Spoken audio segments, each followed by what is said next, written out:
Hi everyone, hello, welcome once again to our wonderful new, our home here at this wonderful new facility. It's really my great pleasure to have the honor of introducing and having a chance to have a conversation with Congressman Raja Krishnamoorthi. I think he may be the first member of Congress we've invited to give a talk in this room, but it's certainly a very distinguished one and a very timely one. As you know, he represents the 8th District of Illinois. He was elected to Congress first in 2016 and is now in his 4th term representing that district. He serves, most importantly for the purposes of our conversation today, as the ranking member of the Select Committee on Strategic Competition between the United States and the Chinese Communist Party, making him the first South Asian to play this role as a leader of a committee of this sort. He also serves on the House Permanent Select Committee on Intelligence, which is also very relevant to our topic today, as well as the Committee on Oversight and Accountability, and as a member of the Subcommittee on Economic Growth, Energy Policy, and Regulatory Affairs. He is the co-chair of the Congressional Asia-Pacific American Caucus Immigration Task Force, and he's also the founder and chairman of the Bipartisan Congressional Caucus to End the Youth Vaping Epidemic and the Bipartisan Solar Caucus. So you can see he has a range of interests that have animated his very distinguished career in Congress, but his particular focus on Asia and East Asia is the topic of our event today. He's going to give some introductory remarks, and then he and I are going to have a conversation, but we're also going to welcome questions from all of you, so get your questions ready. We'll have note cards that you can send up your questions with. And so without further ado, let me ask you to welcome Congressman Raja Krishnamoorthi.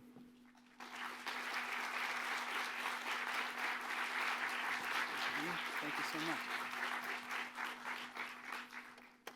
Good afternoon, and thank you, Dean Steinberg, and thank you to the staff of SICE for greeting us today and allowing us to participate. I want to say congratulations also to your new home.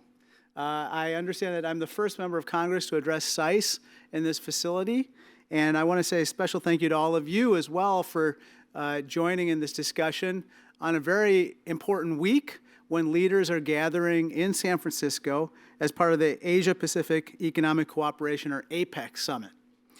I think your physical shift to this new facility coincides with a mental shift in America regarding one of the greatest challenges facing our country today, namely the competition with the Chinese Communist Party, also known as the CCP. Now, I will do the obvious and be that guy from Illinois who leads with a Chinese expression, Bao Shi Bu Bao Yo. If I said that correctly, it should mean, quote, only report the good news, don't report the bad news. If I said that incorrectly, then I think I just ordered some steamed buns. On a more serious note, the CCP is taking this particular Chinese expression to new extremes. When consumer confidence recently plunged, the CCP stopped reporting consumer confidence. After months of rising youth unemployment, the CCP, you guessed it, stopped reporting youth unemployment. The CCP wants us, and they want their own population, to think they have everything under control and that China's rise cannot be stopped. But in fact, unfortunately, they're hiding all kinds of problems. What's funny is that in America, we flip this Chinese expression on its head. We report the bad news, but we don't amplify the good news. In fact, airing our bad news is actually one of our strengths. We're not afraid to be transparent and discuss problems in public, and we're able to learn from our mistakes and course correct. Still, this questioning can make us forget our strengths and the reasons we should be so confident in America. Today, I want to outline my vision as the Democratic leader of the Select Committee on the Strategic Competition between the U.S. and the CCP for how we win this competition by being clear-eyed about the challenges facing us, but doing so from a place of strength and confidence. I'll talk about 3 things. First, I'll lay the groundwork for how we got to this point in our relationship. Second, I'll explain how outdated assumptions about the CCP led to recent policy failures. And then third and finally, I'll share how we can get our policies right by leaning into our strengths as an economy. But first, let's start with how we got here. America has always had an affinity toward China.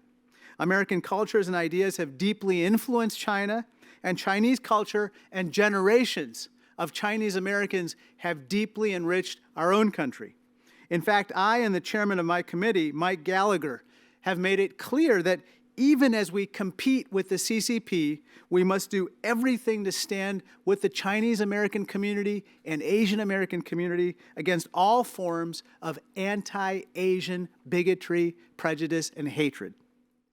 Since the founding of our nation, our affinity for China has led us to partner with them. From Congress setting up a scholarship fund to educate more than 30,000 young Chinese men and women in America at the start of the 20th century, to fighting side by side with the Chinese in World War II, to President Roosevelt making sure China had a permanent seat in the UN Security Council. The CCP's takeover in 1949 upended that relationship, but we still thought that partnering with China was possible. We established diplomatic ties in 1979, and we looked the other way when the CCP massacred its own citizens 10 years later in Tiananmen Square. We even gave China full market access by giving them permanent normal trade relations status, also known as PNTR.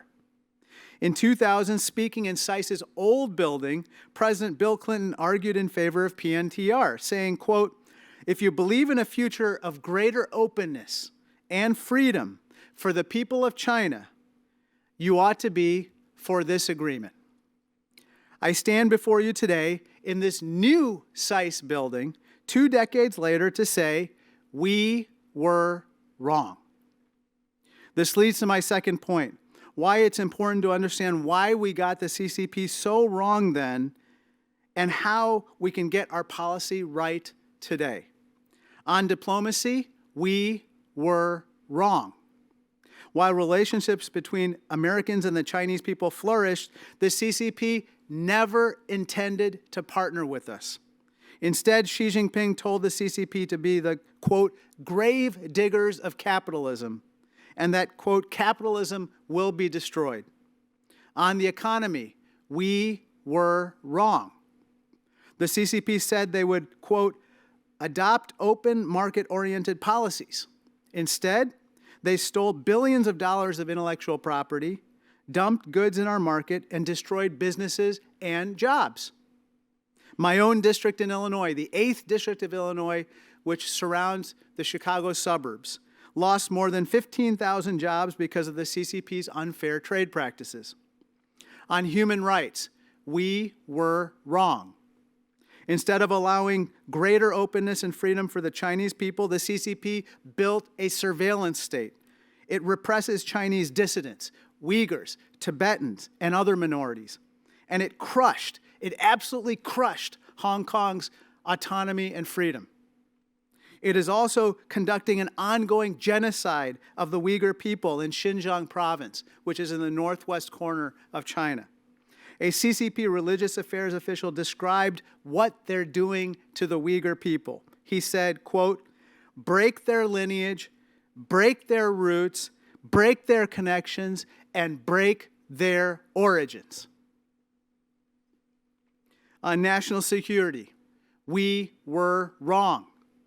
Rather than peacefully integrating into its neighborhood, the CCP has undertaken a massive military buildup. The CCP is now threatening Taiwan and ramming ships from Philippines and Vietnam sailing lawfully in the South China Sea. The CCP's claims of sovereignty over the entirety of the South China Sea are laughable and patently violate international law. We were wrong. Yet, we cannot be wrong any longer. So what do we do about it? Here's my takeaway for you folks. Simply put, we must move forward. We need to move forward from our outdated assumptions about the CCP and up our own game, leaning into our strengths and undertaking a radical revitalization of America. We can only outcompete the CCP by being the best versions of ourselves, both internally and externally. To do this, I like to think of 4 Ps: people, production, partnerships, and protection. The first P is people. Radically revitalizing America means fixing our broken immigration system. I know this because I have lived it. 50 years ago, my parents took their 3-month-old son, namely me, and left New Delhi, India to move to, of all places, Buffalo, New York, in search of the American dream. They believed that of anywhere in the world, America gave them the best chance to succeed. We cannot outcompete the CCP unless more of the world's best and brightest and most hardworking people come to this country and stay here. There is no future as well where we win without training our own workforce for the jobs of the future. That means upskilling Americans through trade and technical education. It also means stopping discrimination against those without college degrees, but who are, quote, skilled through alternative routes, known as STARS, because of their experience and training. And we need to invest more in K-12 STEM education so that we can power future tech innovation here in America. The second P is production. The CCP wants to dominate emerging technologies from clean energy to AI to autonomous vehicles to life-saving medicines. Xi Jinping wants to build what he calls assassin's mace technologies to weaponize competition over technology itself. Instead, we must make sure America, along with our allies and partners, lead in innovating and manufacturing those technologies here at home. The third P is partnerships. Our ability to cooperate with our allies and partners is an incredible strength. If we stand together with our friends fighting for freedom and opportunity, there is no amount of coercion, there is no amount of disinformation that the CCP can use to tear down the rules-based order. And finally, the last P is protection. Radically revitalizing America also means protecting our interests and our values. For instance, Americans are concerned about the CCP's hacking, IP theft, economic dumping, and they don't want to buy goods made with slave labor. That's why we have to aggressively use trade tools to protect ourselves from the CCP's unfair economic practices. For instance, we can strengthen customs enforcement of the Uyghur Forced Labor Prevention Act. And we can make sure that Americans are not investing in PRC companies that are either participating in the PLA's military modernization or in perpetrating human rights abuses. While you are minding my 4 Ps, I want to throw in a Q. Questioning. Question our leaders, question our direction, question whether we're living up to our standards, and of course, course correct. That is our strength. This is something that is hard for the CCP to do, but it's what you in the audience must do every day. Question, question, and then question again. That is the secret sauce of America, by the way. It's the freedom to question, and then, of course, to change course when we've made mistakes. Speaking of questions, one I get a lot of these days is, with all the problems in the PRC's economy today, shouldn't we just kick them while they're down? My answer is no. I don't think our policy toward the CCP depends on whether their economy is growing or stagnating. All the principles I just outlined apply regardless of the strength of their economy. What we should do is recognize that the PRC's economy is declining, and when that is the case, it strengthens our hand in negotiations because we're stronger from a growing and robust economy. Now, some people question diplomatic engagement at all with the Chinese. I believe dialogue is invaluable, and it's valuable today. Indeed, this is the time we tell Xi Jinping, turn back now. Turn back now from this path that you're on. Keep your promises, compete fairly, stop your genocide, and stop your economic and military aggression. But we cannot be naive. We have to assume that Xi will do none of these things. Therefore, we need to protect ourselves and take steps to combat aggression and up our own game by minding our P's and Q's. But there is a chance that maybe, just as Xi turned back from his zero COVID policies after it became clear that his strategy was utterly disastrous for the Chinese economy, that he realizes that his other policies, whether it's with regard to the economy or whether it's with regard to security or military matters, instead of making us back down, makes us and our partners and our allies strengthen our resolve. Now, as a Chicago Bears fan, I have a friendly rivalry with my Republican counterpart, Mike Gallagher, who represents Green Bay. But America's competition with the CCP is not a game. It's not the Bears versus the Packers. It's a contest over competing values, economic models, and visions for the world which have real, concrete impacts on our daily lives. It's a contest that we and people around the world cannot lose.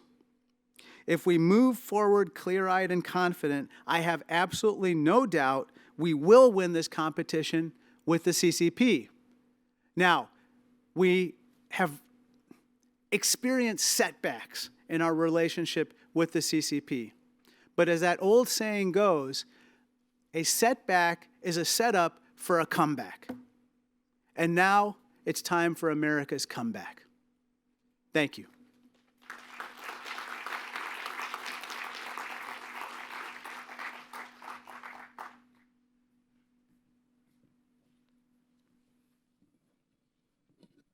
Well, thank you for those very clear remarks. As somebody who was involved in almost every one of the decisions that you just discussed, as you can guess, I have a rather different view of those questions.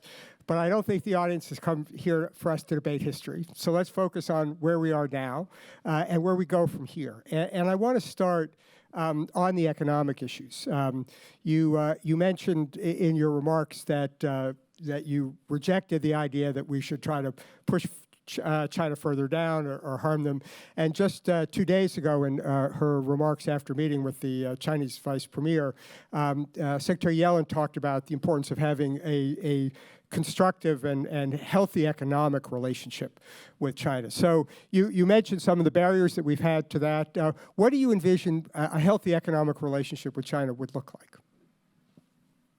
Well, I think it's one that achieves an equilibrium.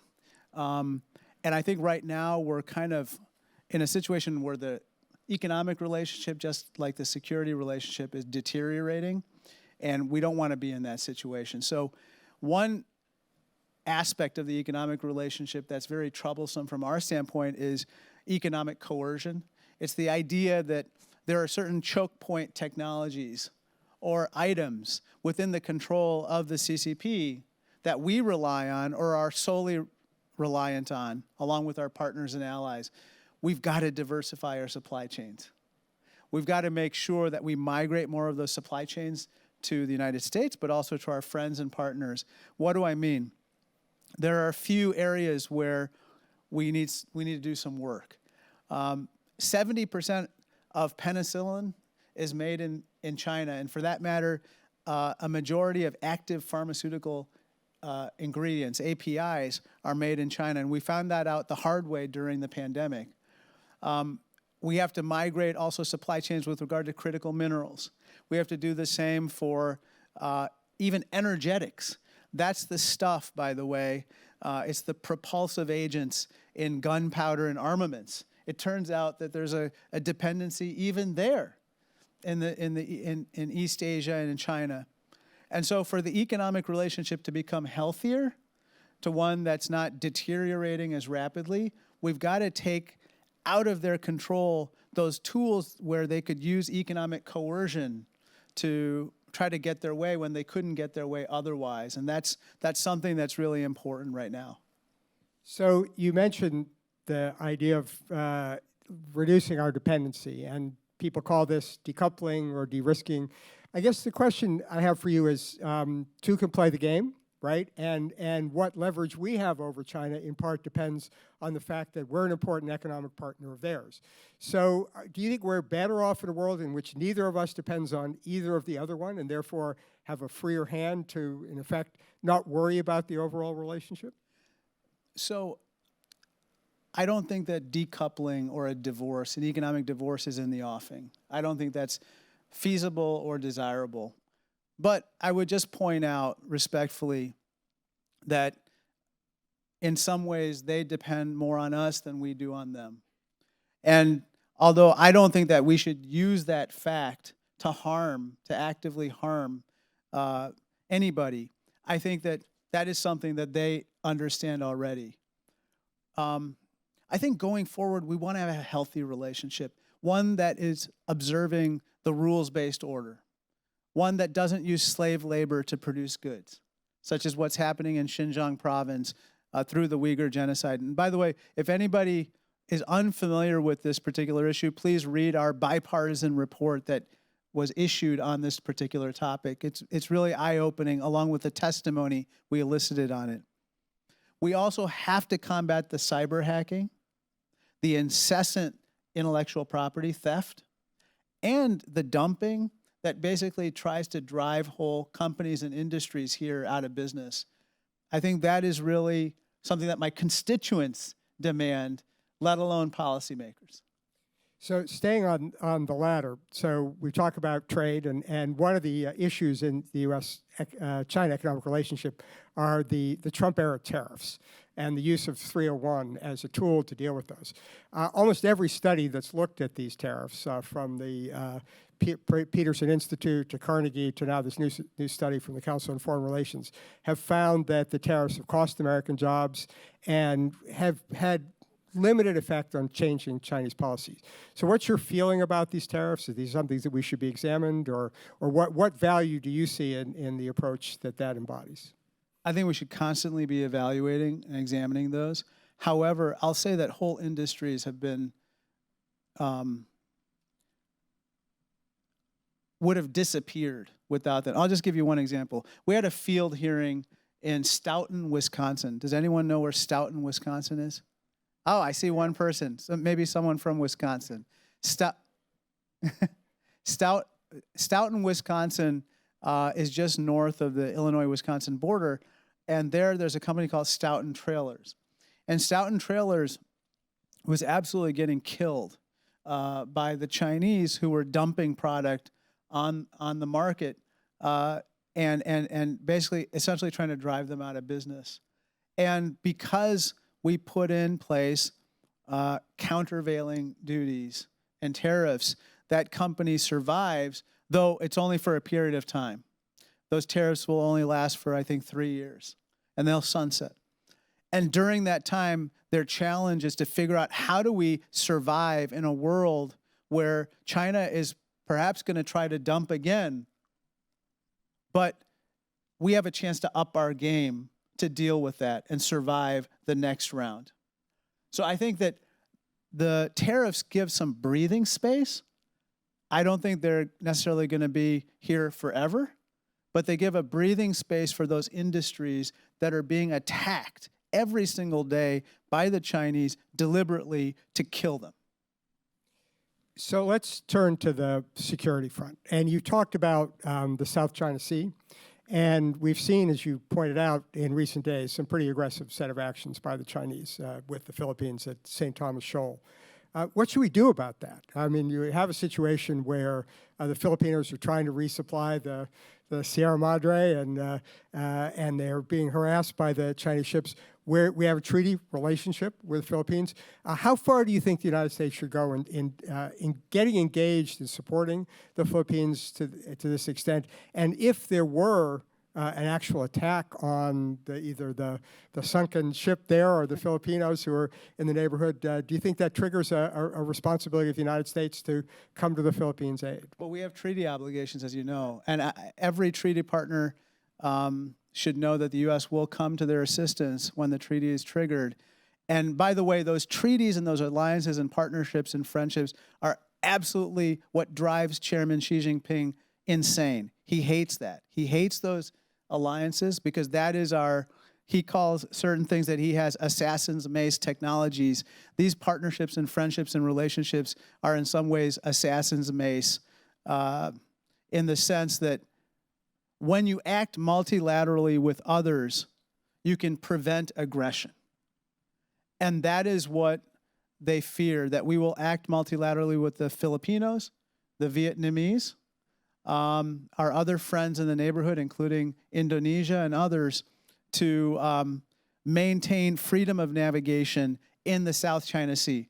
Just to step back, why is the CCP OCD about the South China Sea? It's because most of their energy flows through the South China Sea. They are incredibly reliant on imports of oil from the Middle East. They're increasingly trying to build pipelines to Russia, by the way, to diversify their oil imports and gas imports. But they're incredibly reliant on traffic coming through the South China Sea. So they decided, you guessed it, to lay claim to the entirety of the South China Sea as their own. Now, as you know, international courts have ruled that that's an illegal claim, but that's not going to do much to deter the Chinese. I think the only way that we can deter the CCP is to act with our partners in continuing with our freedom of navigation movements and to do whatever it takes to show that we're not going anywhere, and the members of the neighborhood aren't either. How far would you go, though? I mean, how far do you see U.S. interest at stake that if the Filipino ships were attacked by China, would you send the American Navy to be part of that? I mean, how far does that commitment go? I don't know. It depends on what happens exactly. I don't want to declare exactly what we would do, but I think that part of the reason why the CCP is concerned about their activities is because of how that might trigger other repercussions. And you got to remember, right now, their economy is in really, really, really bad shape. I talked about it briefly before, but their youth unemployment is 22%. Their consumer confidence is plunging. Why? Because they don't trust their own leadership. After the zero COVID policies utterly, it utterly kind of pulled the patina of normalcy off their leadership's economic decisions. People have questioned whether the leadership there knows what they're doing. And any further aggression in the South China Sea or Taiwan or elsewhere gives people the jitters. And it also gives people the economic jitters. And so I respectfully submit that right now, I think Chairman Xi Jinping and his lieutenants are going to think a little harder about of military aggression, even in those areas, given their internal economic problems. Yeah, so you've anticipated my next question, because I wanted to talk to you about Taiwan. And we saw just, I guess it was yesterday, that the new chairman of the Joint Chiefs, General Brown, made a statement in which he echoed what I think is what you're suggesting here, which is a sense that he did not think that China was on the verge of using military force in the Taiwan Straits, which is a slightly different message than some of his predecessors and some other senior military officials have voiced in recent years. So I'd like to ask you generally, you've sort of indicated that you think that there may be a greater reluctance on the part of the leadership in China to act forcefully now. But how do you assess U.S. overall policy here? Do you think you support where the Biden administration is? Do you think, as some have advocated, that we should be more explicit about our willingness to defend Taiwan? How do you see Taiwan policy? I think they're handling it well. I think that perhaps your students already know this, but there's something called the Taiwan Relations Act, which basically obligates us to come to provide, quote unquote, articles of defense for the self-defense of Taiwan. And this Taiwan Relations Act was entered into at the time that we entered into diplomatic ties and recognize a one China policy. I think the Biden administration is handling this very deftly. They are doing two things. One, they are providing more assistance to the Taiwanese to be able to deter aggression. I think the CCP, by the way, does a cost-benefit analysis every single day, determining whether they should invade Taiwan or not today. And we want them to do that cost-benefit analysis every day and say, not today. And that's why the increased assistance to Taiwan is meaningful and it makes a difference. The second thing that we do is we are banding our friends, partners, and allies in the region to assist. You know, Japan is crucial in any future scenario involving Taiwan. We actually had a tabletop exercise, and it became very clear how important Japan is as a treaty partner and an ally in deterring aggression.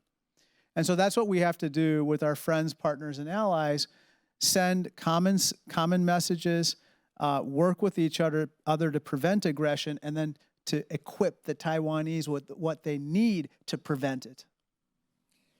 So I asked you to get ready for questions from the audience while I do a couple more from me, and then we'll go to you all. But so I want to turn to you mentioned in your talk about the importance, as much as we have issues with the leadership in China and the Communist Party, about maintaining the ties with the Chinese people.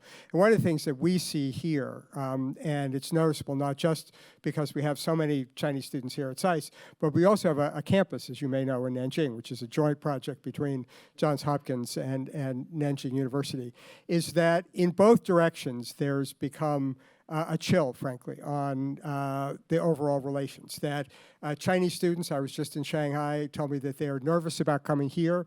They're not sure what kind of reception that they will get in the United States. And our American students feel the same about going to China. They're not sure how comfortable they can feel about being in China with all the kinds of issues that you raised about surveillance and the opportunities for freedom of speech. So what can we do to sustain this people-to-people side of the engagement at a time when we have such a difficult time in our official-to-official relations? Well, thank you for that question, Dean. That's an excellent question. I think, look, regardless of the relationship between the CCP and the U.S. government, those people-to-people ties, I would respectfully submit, are incredibly important. We want them to flourish. I think, for instance, we should reinstate the Fulbright Scholars Program, which Donald Trump suspended unwisely, in my opinion, some years ago. We should put that in place again. We should also increase commercial flights between our two countries. It doesn't make any sense to reduce travel, especially for loved ones, for people-to-people exchanges, for cultural exchanges, and the like. To those students in China that you spoke with, I have to say, I'm sorry to hear that they might fear for their well-being coming here. We have to do a better job of fighting all forms of bigotry, but especially anti-Asian bigotry, which has been skyrocketing since a former president was in the White House. And so we got to do everything we can to stand with our Asian American friends and communities in that regard. With regard to us going over there, I am concerned about that. For the first time, the State Department actually put out a travel advisory with regard to the PRC, because unfortunately American nationals had been affected by unlawful detentions and exit bans. That's completely unacceptable. American firms had been raided. Some of you probably are aware of that. And so I'm sure that, and I hope that President Biden brings that up with Chairman Xi. That type of stuff really dampens, the people-to-people ties that we're trying to cultivate. Great. So I'm leafing through the questions from the audience here, and here's Easy one ones, that this I think is an important one, and I think relatively easy, which is focused on the fact that your committee is defined in terms of competition with China. There's been a lot of focus on the competition or rivalry with China, but there are a lot of areas where it would appear that in order to be successful in dealing with global problems, we need to work with China, like on climate change, global public health and stuff. So how do you sustain the ability to cooperate on these issues when there is so much tension and friction in the overall relationship? I think that you have to walk and chew gum at the same time. I think there's definitely areas where we can be working with them. I'll just give a couple real quick. One is, with regard to climate change, There is an agreement or a pledge by many nations to reduce their methane emissions. China is the only major country not to sign that pledge. And I think now they're considering it. And I think that that would be a good step in the right direction toward global reduction of greenhouse gas emissions. Switching gears to a completely different topic where China could play an incredibly important role is the Middle East right now.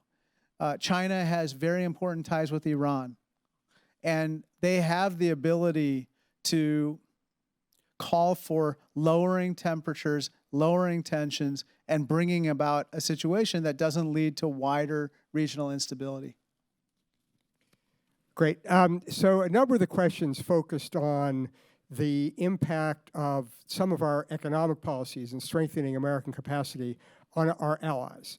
And the question about how much we are focusing in the strategy that you decided about resilience, which is diversifying from China, as opposed to, in effect, reshoring and bringing things back home. And particularly, how far do you think we need to go in terms of making sure that we have a made in America solution as opposed to a made elsewhere than in China solution to many of these choke point technologies and capabilities that you talked about? It's another good question. I think that for some of these, we are going to want to have a made in America solution. Though for some others it might be tougher, only because, I'll just give you an example, critical minerals. We are, I think 90% of the critical minerals in the world are actually processed and then refined in China and then re-exported back to us and to other countries. I think that's a situation that's untenable given that those critical minerals, whether it's lithium, or cobalt, or manganese, or graphite, are crucial for the green energy economy, but also technologies of the future. So in that instance, I think that we are going to need to make it easier for certain mining operations to happen, so long as they are environmentally sustainable. But we're also going to have to rely on some of our partner nations who might have capabilities, such as Australia, in processing or refining some of those minerals. So it's going to be a partnership with some of our friends and allies. I don't think we're going to reshore everything, nor would it be practical to do so. So just staying with this for a second, because I've got a couple of questions on the CHIPS Act, and get your assessment about the CHIPS Act, and again on the question about how much is this enhancing our own capability, and how much is this, in effect, a kind of classic bit of protection for American firms, which obviously is advantageous and understandable from their point of view, but may have cost in other ways, both in terms of our innovation and costing us markets in other places. Well, I think here's the fine line. By the way, I'm shocked that you would say that, Congress would act to protect American industry, but here's the deal, guys. When you have an industry that's hurting because it has the wrong products or wrong ideas or wrong solutions, the market has determined this, that's one thing. But when you have an industry that's hurting because of unfair economic practices or slave labor or economic dumping or IP theft, that's another altogether. And I think with regard to the former, our philosophy generally is hands-off. The market has to decide what's going to win or lose, and we don't want to pick winners or losers as a government or a people. But in the latter case, where there's economic aggression that's being performed or that's being targeted at industries, then I do think that it's appropriate for the U.S. government to step in. I'll just give you one example. There's a place called, I believe it's Mountain Pass in Nevada. They mine critical minerals, and at one time they mined a lot of critical minerals in the world. The moment that they actually decided to replace a certain critical mineral that the CCP otherwise withheld from the world as economic coercion with regard to a certain policy that they didn't like America and others pursuing, Mountain Pass stepped in and provided that mineral.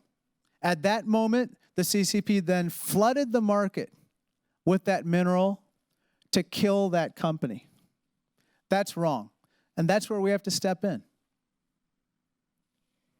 So there are a number of questions about, more broadly, about how we engage with allies. And the questions sort of focus on how much we should try to engage our allies as part of our overall strategy, and how much we are willing to adjust our own approach to make sure that our allies feel that they're being taken account of. I'm thinking in particular there's some mention about the IRA and the disputes that we've had with Korea and Europe over certain provisions of the IRA, and a worry that the questioners raise about, at least under previous administrations, where there was not as much focus on the need to engage with allies as part of the overall strategy. Well, with regard to the IRA, I think maybe you might be talking about some of these Buy America provisions. And I think that here's the issue, which is that I think you're absolutely right. With regard to our friends and allies who we are trying to bring along and form a community of nations that are observing the rules-based order, trying to deal with economic countermeasures from the CCP, we need to recognize that we're on kind of a team and not try to undercut each other. One thing that immediately comes to mind is the GSP. You're probably General System of Preferences.